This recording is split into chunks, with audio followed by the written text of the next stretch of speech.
Okay, so a little early for me. I'm not really a morning person as far as like talking and stuff, but I did have a cup of tea already, so that's good. Haley is already on me to start the video for the day. So, day 3, we are going to look at some of my favorite books because as you can see, let me turn this, I have a large collection of books. Most of them are the kids, but there is a chunk that are mine too. Don't mind the rug that's rolled up in the corner. My puppy decided that's where she likes to pee, therefore it's rolled up for now until she gets a little bit better. Anyway, okay, so obviously Kristen Hanna is awesome. If you possibly don't know of her yet, find her. Two of her books, I have 2 of her books in my little stock here. Okay, so these are like my 6 really, I guess, favorites at this point. Let's see, Magic Hour, Kristen Hanna. So good, about a little girl who they find and in this like small little town, and she doesn't speak. So they're trying to figure out, where she came from. Nothing to do with magic, by the way. I know when it said Magic Hour, I was like, no, but it's not. It's just about Magic Hour being the time of the day where like the sky is golden. Anyway, to try and figure out where she came from, what happened to her, where she's supposed to be, but she doesn't speak. And she was obviously like raised in the woods. Really good. Okay, the other Kristen Hanna book I have is The Great Alone. Triggering, kind of, if you're worried about something like that, but just really good. I actually was recommended this book after reading Where the Crawdads Sing because I loved the nature aspect in that, and this is similar. This takes place in Alaska, but the description of the area is just so beautiful. It's about a war vet who has some mental health issues and takes down the family. Obviously, I've already mentioned, okay, I mentioned Where the Crawdads Sing. I feel like everyone knows this book, but I just felt I had to mention it because I love it so much. I just, ow, Okay, back away. puppy's chewing on my foot, sorry. I love, obviously the storyline is great, but again, the description of nature and everything going on around it in the swamp and the marsh is just my favorite part. So.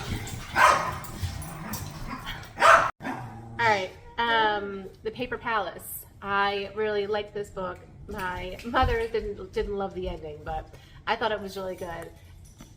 I don't know how to describe it. It was just like, I think it's a good beach read.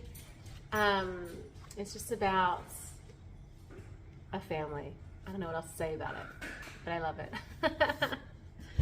Okay, American Dirt. I feel like people don't know about this book, and I thought they would have because it's so good. It has like a lot of really good reviews. It's #1 New York Times bestseller. You gotta try and mention it to someone they never heard of it before. So, about a family, or a mom and a child traveling or trying to escape from Mexico and the difficulties that involves, which I'm sure you can imagine, but it's just heartbreaking, but just a really good read. Okay. All right, and last but not least, The Giver of Stars. Really enjoyed this book. It's set back, like way back, in like land breaking type times, about women who are trying to get books to people who otherwise wouldn't have access to them in the country. They're horseback riding to deliver these books, and I don't know, I just really enjoyed it. And I feel like a lot of people don't know of this one either. So, Giver of Stars. Okay, just a little fun nutritional fact for you. I always add turmeric to my sweet potatoes. Oh, my camera's getting all foggy. And whenever you're using turmeric and trying to get the anti-inflammatory properties of it, you need to add a carrier such as black pepper or cinnamon, which I add both to when I'm making this meal. So, just a little tip. Okay.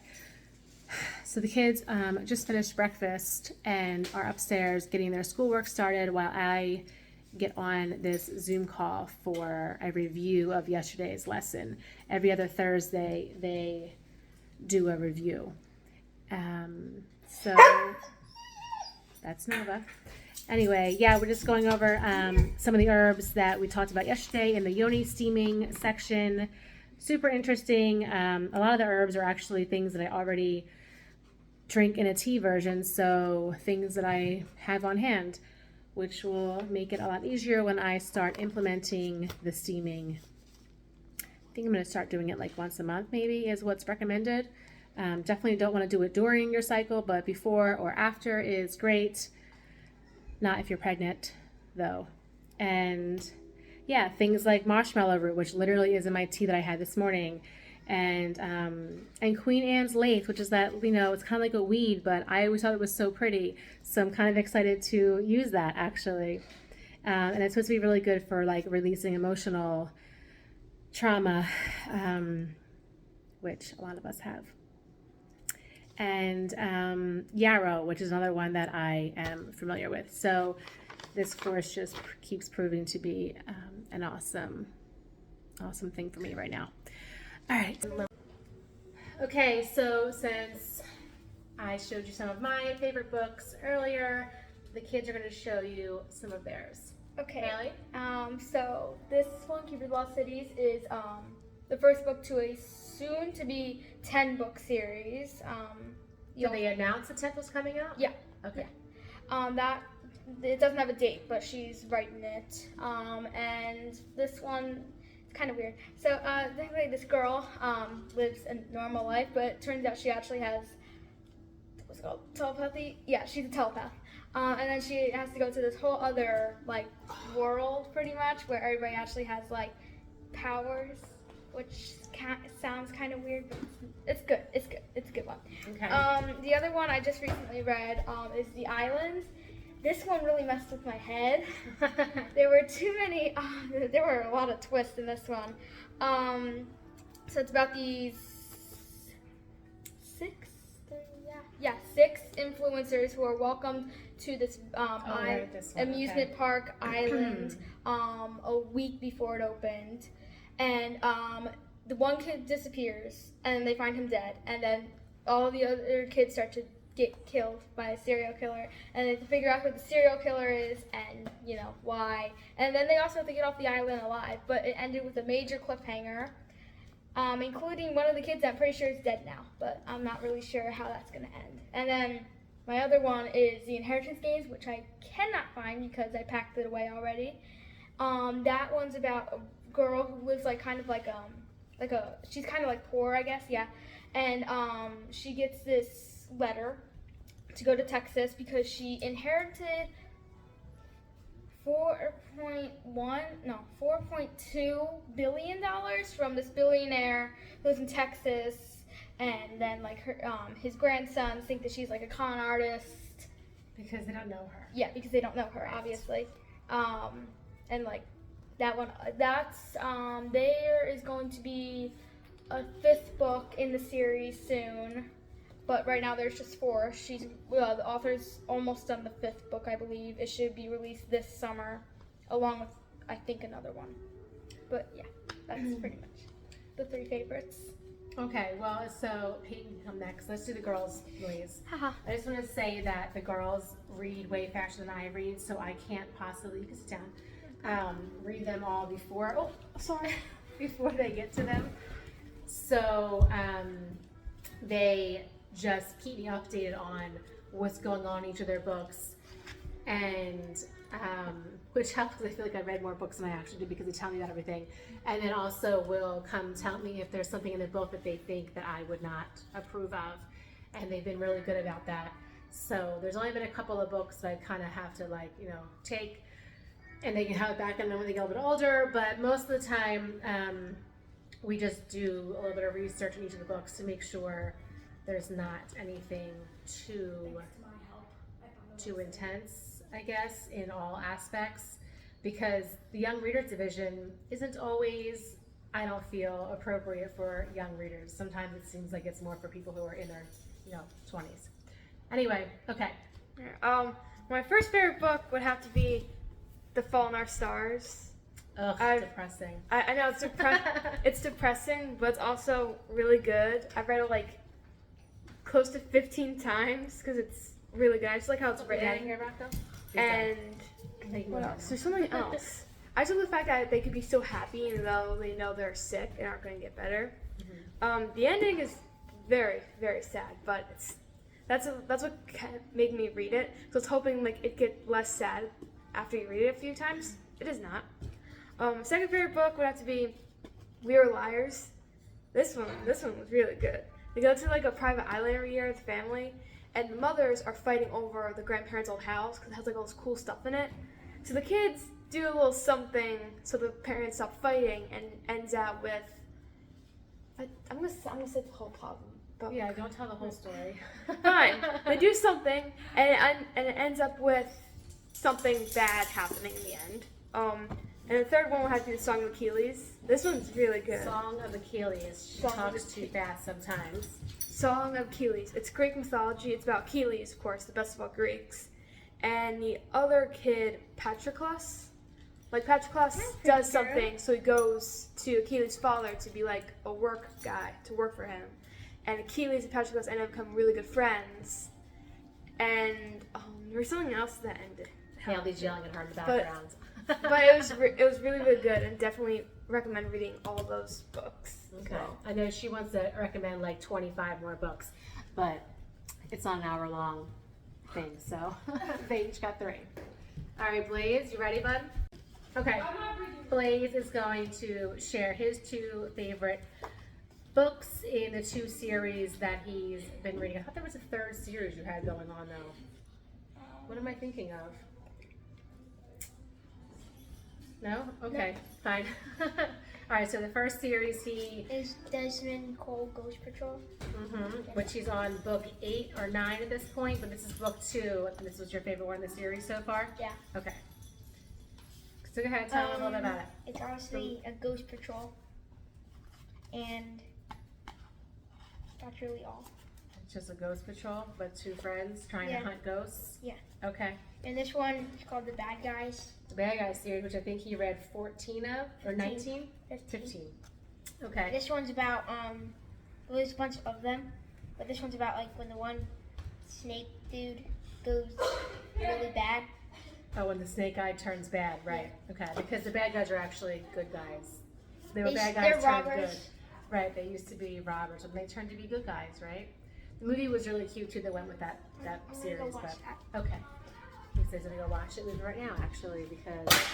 put those back on the bookshelf, would you, so the dogs don't eat them? The girls take really good care of the books. Blaze, not so much.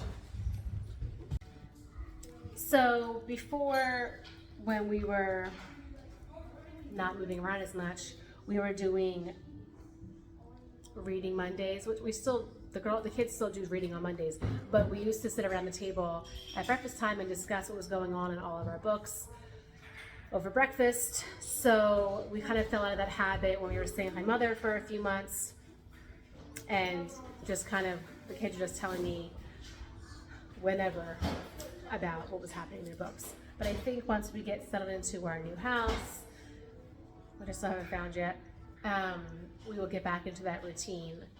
So maybe we'll make that part of our Monday filming. I don't know, we'll see. I have to get ready to take the kids to jiu-jitsu again, and then home for dinner and a movie. I forget what movie they want to watch tonight. Oh, that's right, we're not watching a movie, we're catching up on Survivor because we're like super behind. So that's what we'll be doing. And then tomorrow, Nova has a vet appointment to finish up with her peppy shots. We have to go food shopping, and the kids have to go meet up with their other homeschool friends for what ends up being several hours of play. It usually ends up being pickleball, basketball, just running around outside being crazy. Ow, baby, you're hurting me. Okay, that's it. Bye.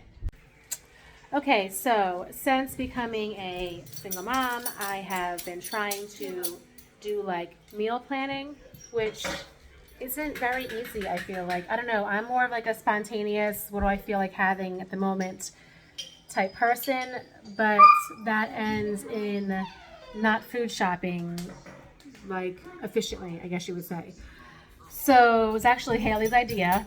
You're welcome. She seems to be the brains behind a lot of these things. Or maybe just the boss isn't her. Yeah, so anyway, so I try to plan like 2 weeks out so I can go food shopping once every 2 weeks. I usually end up having to run to the store maybe one more time in between that for something I've forgotten. But the meal planning definitely has been helpful for us anyway. Even though, like, you know, tomorrow might say pasta, but I might switch it with, you know, next Friday's meal, which was, I don't know, vegetable fried rice. But at least I have all the ingredients that I need for all the meals in that 2-week period. So it really cuts down on me running to the store. Because every time I run to the store, I end up getting, you know, 3 extra things. Like, grab a bag of chips real quick and get some cookies. And I end up spending so much more money than I actually need to have. Don't get me wrong, I definitely always have chips and cookies in my house. But I don't need to have an excess of it all. Nova agrees.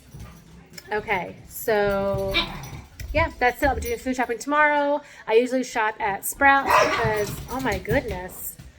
I usually shop at Sprouts because they just have the best selection of organic produce and just healthier options. I don't feel like I need to read the labels as intensely as I do if I go to like a regular grocery store. Out here in Tennessee, we have Kroger's, which I've never shopped at before.